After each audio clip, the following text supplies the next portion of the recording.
BFM Business, l'heure H, le rendez-vous du Cercle des économistes.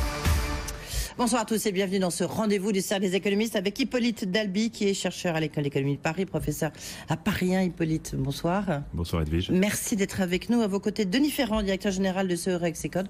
Bonsoir Denis Ferrand. Bonsoir. Merci d'être là. Puis bien sûr Emmanuel Le Chypre à nos côtés comme tous les lundis soirs. Il y a beaucoup de questions, beaucoup d'actualités. On va peut-être commencer par les chiffres du chômage qu'on a connus à 18h. Ils ne sont pas terribles. Il n'y a pas d'effet Macron. On parlait beaucoup de l'effet Macron en disant la croissance, la confiance était de retour. Hippolyte Dalby, il n'y a pas d'effet Macron en tous les cas en termes d'emploi, de création d'emploi. Oui, comme quoi le chômage, c'est pas simplement de la communication politique.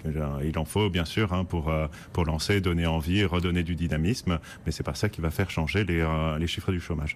Une chose néanmoins, on a une conjoncture internationale très favorable. Donc c'est aussi un point en moins. On a des chiffres, des prix du pétrole qui sont très bas. Donc tout ça, ce sont du gain pour les entreprises françaises. Et malgré tout, on s'aperçoit que l'économie française ne crée pas d'emploi. Oui, et pourquoi le fait d'avoir une conjoncture économique favorable et internationale favorable, ça ne crée pas d'emploi? J'ai pas compris le lien que vous faisiez. Eh bien justement, c'est malgré cela, quoi. Le malgré. Alors que finalement, le malgré m'avait échappé, c'est pour ça. C'était pas en même temps. Denis Ferrand, vous, l'effet Macron, vous le voyez pas en termes d'emploi, là. On le voit par exemple dans les indicateurs de climat des affaires qui à la fin restent la meilleure prise de pouls que l'on peut imaginer sur l'activité économique. Et jusqu'à présent, ces indicateurs ont été vraiment pas loin de la canicule pour ces indicateurs de climat des affaires. Que ce soit dans l'industrie, dans le secteur de la construction, dans le secteur des services. Et surtout, ce qui est intéressant, c'est que ce sont l'ensemble des secteurs qui se sont mis au diapason, ce qui donne une certaine idée de solidité de la croissance. C'était le titre de l'enquête de conjoncture, de la note de conjoncture de l'INSEE. Un peu de cette solidité de la croissance, car elle est répartie. Après, jusqu'où peut-on aller ? On s'est un peu habitué à des rythmes de croissance faibles. Le 2%, peut-être qu'on peut atteindre en instantané 2% de croissance, mais c'est pas loin d'être la borne supérieure à laquelle on peut prétendre. Emmanuel Le Chypre, vous avez été surpris par ces chiffres qui sont pas très bons quand même? Surpris... Oui et non. Alors d'abord, juste une petite remarque par rapport à micro, il y a un petit problème de micro. Les données d'enquête. Oui. C'est intéressant, c'est que vous savez, on s'est interrogé ces derniers mois pour savoir s'il n'y avait pas une déconnexion entre ce qu'on appelle les soft data, c'est-à-dire les données d'opinion, et les hard data, c'est-à-dire les données dures. Et en fait, ce qui est amusant, c'est qu'on voit que la révision des données officielles de l'INSEE, etc., montre que finalement la corrélation existe quand même toujours. Alors après ces chiffres, moi je vous trouve un peu sévère, c'est les chiffres du mois de mai. Donc le pauvre Emmanuel Macron, qu'est-ce que vous voulez? Il y a des ponts, il y a une élection. Qu'il y fasse.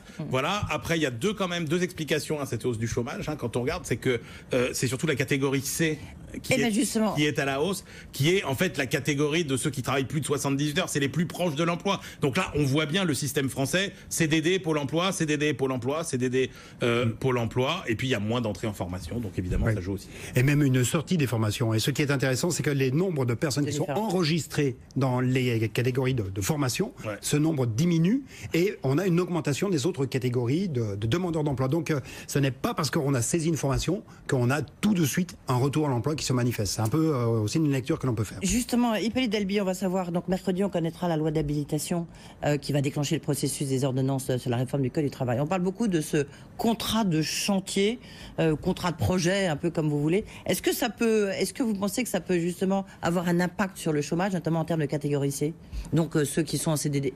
Alors comme vous dites, c'est un CDI fait sur mission. Finalement, c'est pas vraiment un CDI. Et c'est pas vraiment un CDD. Donc, et comme vous l'avez remarqué, c'est-à-dire qu'à la fin de la mission, il s'arrête. Donc exactement comme celui qui existe, ce sont les contrats de chantier qui existent en effet dans le BTP. Je pense qu'il ne faut pas attendre trop d'une seule mesure.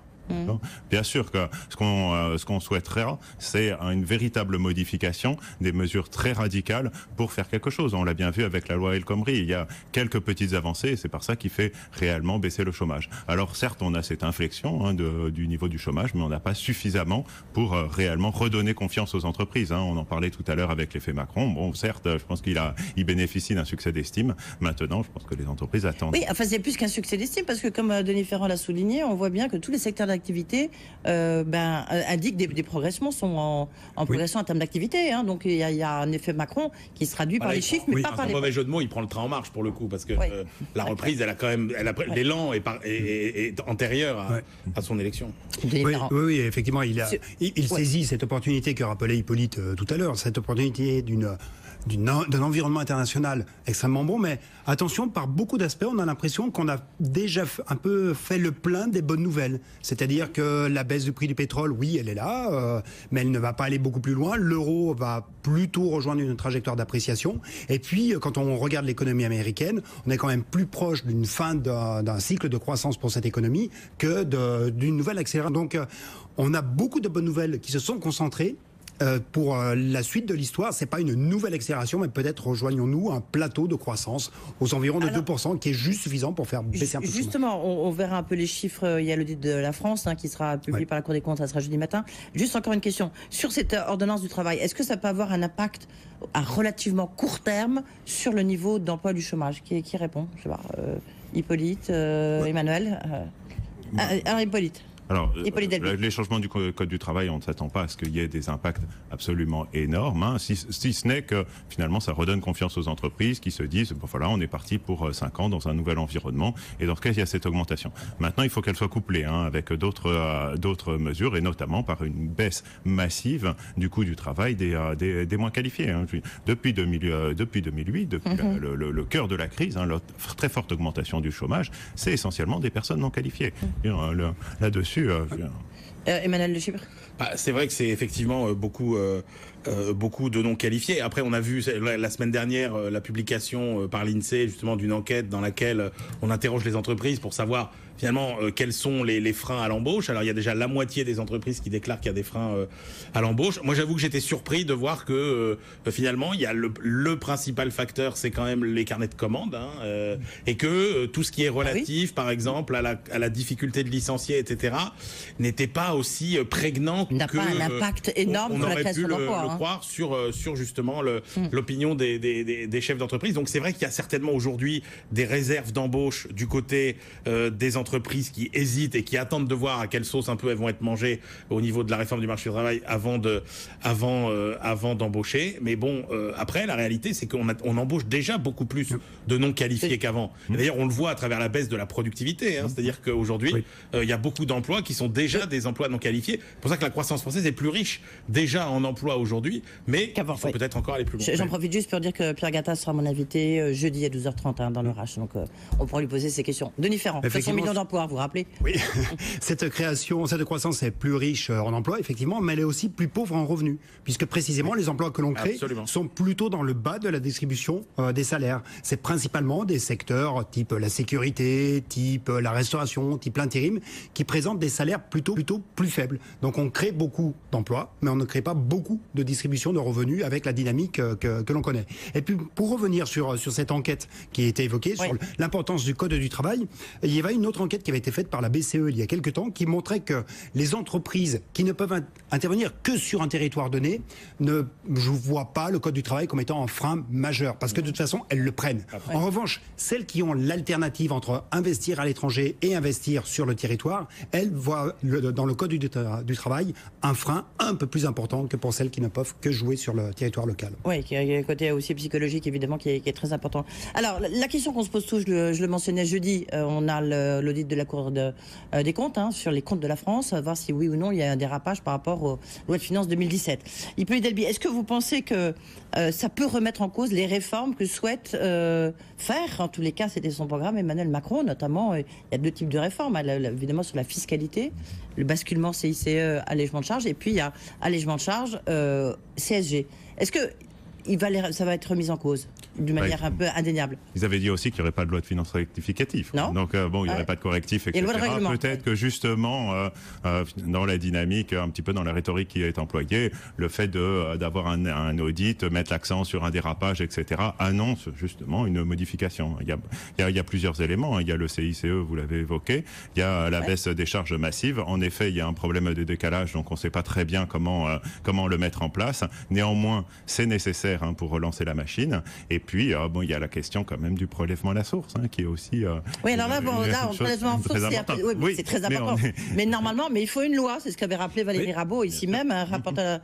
il est dans la loi d'habilitation, pour le coup. Le report du prélèvement à la source est indiqué dans la loi d'habilitation, ce qui était d'ailleurs assez surprenant, parce qu'a priori, il n'y avait rien à faire dans cette loi, et on l'a retrouvé là-dedans, puisque précisément... Parce qu'il fallait une loi. Il aurait fallu une loi de finances rectificative pour pouvoir introduire le prélèvement, le décaler dans le temps. Denis Ferrand, le fait de dire que bon, il y aura peut-être un peu plus de croissance parce qu'il y a un effet positif, l'effet Macron positif. Est-ce que ça peut-être atténuer les dérapages dans le budget 2017 et est-ce que vous voyez un report des mesures ou pas chez COREXECODE? J'imagine que vous avez quand même fait vos calculs. Oui, vous avez sorti sûr. vos tablettes. Oui. Oui, tout à fait. Et puis d'ailleurs, sur par exemple des mesures type CICE, basculement de cotisation sociale, enfin allègement, CICE basculer sur des allègements, la question n'est pas tant une question budgétaire qu'elle est une question de coût du travail. C'est à ISO fiscalité. Sauf qu'il faut quand même sortir 45 milliards. Sur une année. Oui, sur une année. Sur une année, ce qui est une opération de trésorerie d'ailleurs très intéressante et qui est aussi en mesure, en capacité de favoriser de l'investissement. Donc sur une année en 2018, vous auriez à la fois l'allègement et le CICE de l'année précédente. Donc c'est vrai que c'est un coût des créances des entreprises sur l'État. Oui, tout à fait. Mais en revanche, ce qui est moins mis en avant, c'est cette idée que ce basculement fait une augmentation du coût du travail de l'ordre de 7 milliards à 5 milliards d'euros et donc plutôt un frein sur ce qui reste in fine notre principal handicap de la croissance qui est notre déficit de compétitivité. Pourquoi une augmentation du coût du travail de 7 milliards ? Parce que la manière dont se configurent les allègements de charges va se traduire par une augmentation. Un crédit d'impôt intervient en aval de l'impôt sur les sociétés. Absolument. Après l'impôt sur les sociétés. Si on fait un allègement, donc on améliore les conditions d'exploitation et les résultats des entreprises et vous aurez un prélèvement d'impôt sur les sociétés qui se fera sur ce qui était auparavant un crédit d'impôt. Et donc ce faisant, via le retour d'impôt sur les sociétés, vous avez un moindre impact positif pour les entreprises. Vous avez raison, je m'en souviens maintenant, Geoffroy Roux de Bézieux du MEDEF, du président du MEDEF, était venu nous expliquer, mais attention, pour l'instant on s'y retrouve pas, donc c'est un point important. Emmanuel, vous attendez un report des mesures, c'est un peu la question qu'on se pose tous. Moi la vraie mesure, le vrai report que je trouve inquiétant, c'est la réforme fiscale qui est majeure. Et notamment cette idée de baisser la fiscalité du capital. Ça c'est encore autre chose. Bien sûr, oui.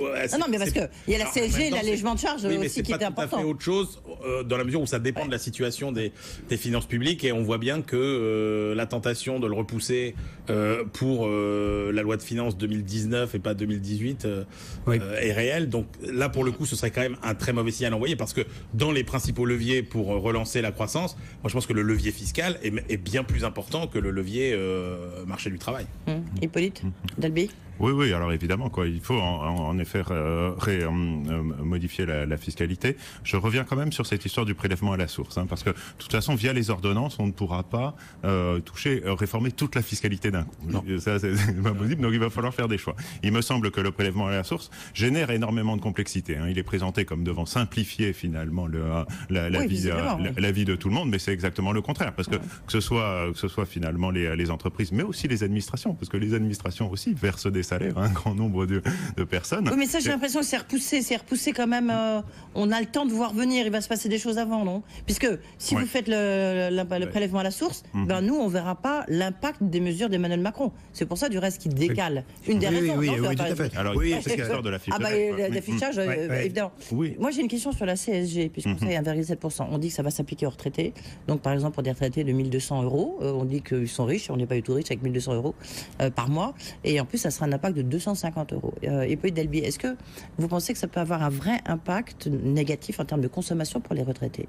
Alors donc bien sûr. Donc à partir du moment où de toute façon on baisse les charges, ce qu'on appelle les charges, c'est ce qui finance la protection sociale. Donc d'une certaine manière, on a plutôt tendance, avec le vieillissement de la population, l'allongement de la durée de vie, tendance à avoir des dépenses qui vont augmenter, notamment sur la branche santé, sur la branche retraite. On a évoqué déjà un nouveau dérapage justement sur le système de retraite. Donc il faudra bien le financer. À partir du moment financé par la CSG, moi je trouve ça bien parce que finalement c'est simple, c'est un taux proportionnel, c'est sur tous les revenus, on élargit l'assiette, etc.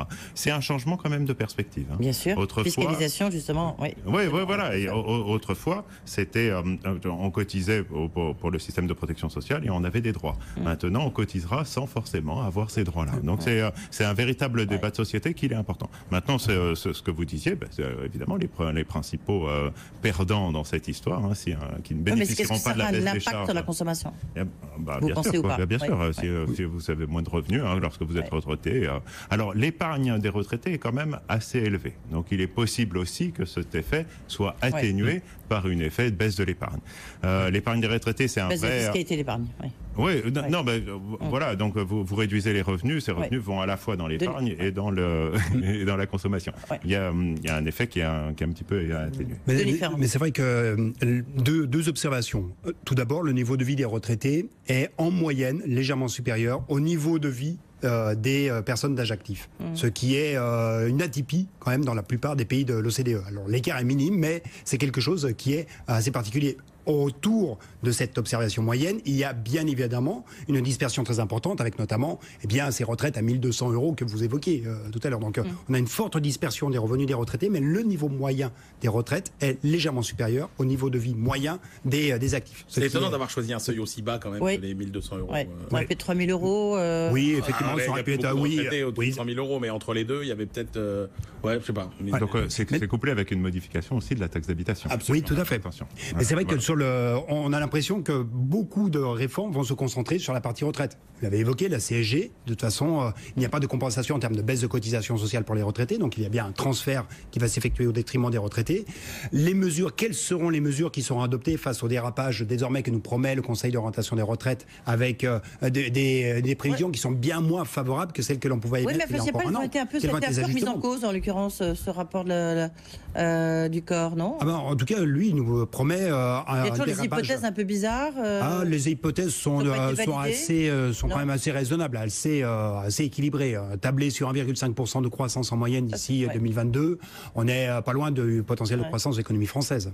Bon, on est obligé de faire des hypothèses et a posteriori, on s'aperçoit toujours qu'on s'est trompé sur les hypothèses. Mais c'est pas grave, on travaille comme ça avec des hypothèses. Si je reviens sur la situation des retraités, il y a une dimension qui est niveau de vie moyen des retraités et la condition des retraités pauvres. Ce qu'a réussi finalement le système de protection sociale au cours des 20 dernières années, c'est d'éliminer cette pauvreté qui est insupportable, qui est la pauvreté des personnes âgées. Aujourd'hui, parmi les pauvres, il n'y a quasiment plus de retraités. Il faut faire attention à ce qu'il y a un ensemble de minima sociaux qui permettent de garantir, malgré ces réformes, de ne pas placer des personnes dans des situations très complexes. Juste un mot, je voudrais revenir aussi sur la fiscalité du capital parce que le temps passe vite.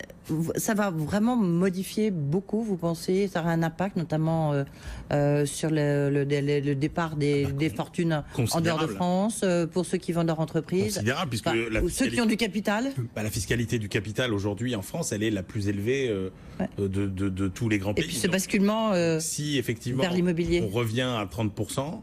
Il y a deux choses. Il y a deux aspects. Il y a effectivement l'aspect immobilier. ISF qui ne concerne plus que l'immobilier et la taxe à 30% qui revient à un taux qui est à peu près un taux similaire à ce qu'il est dans les autres pays. Alors après, selon les modes de calcul, vous avez un taux en France aujourd'hui qui est plutôt de 44%, voire plus quand vous ajoutez tous les prélèvements sociaux, vous arrivez à plus de 60%, etc. Ça, c'est une réforme majeure pour maintenir le capital en France, pour financer l'économie. Ça peut avoir un effet considérable.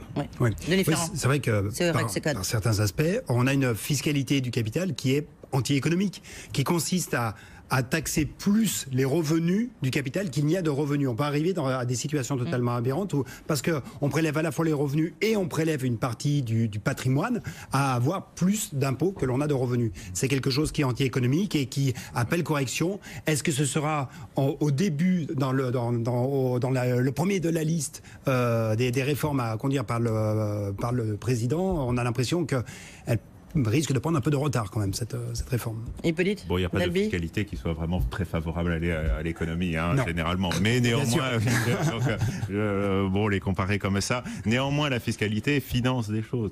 Lorsqu'elle finance l'éducation, lorsqu'elle finance des services, etc., on ne peut pas... 30 secondes pour conclure. On rentre dans le vif du sujet, vous êtes d'accord, cette semaine? Il va y arriver, pas y arriver à faire passer les choses rapidement? Moi, je pense qu'il va y arriver. Il a besoin d'une administration qui suive aussi. En tout cas, il y a une détermination à le faire. Maintenant, il faut donner un peu plus de contenu sur ce qui sera délivré, parce que la loi d'habilitation, pour l'instant, reste encore assez floue. Très flou, puis visiblement, ça va être compliqué d'avoir les infos avant. Emmanuel, ce sera la semaine de la confrontation. C'est-à-dire que là, pour le coup, tout le monde aura... toutes les brumes et toutes les vapeurs, même les plus euphoriques, vont se dissiper cette semaine, parce que là, pour le coup, on aura vraiment les choses dites, écrites, et la confrontation qui pourra se faire. Merci beaucoup, messieurs. Merci Hippolyte Delby. Merci Denis Ferrand. Merci Emmanuel de Chypre. Voilà, c'est la fin de ce rendez-vous du Cercle des économistes de leur âge. Bien sûr, on se retrouve demain avec la patronne de Dauphine et Yannick Bolloré, le président d'Avas, et peut-être de Vivendi incessamment sous peu.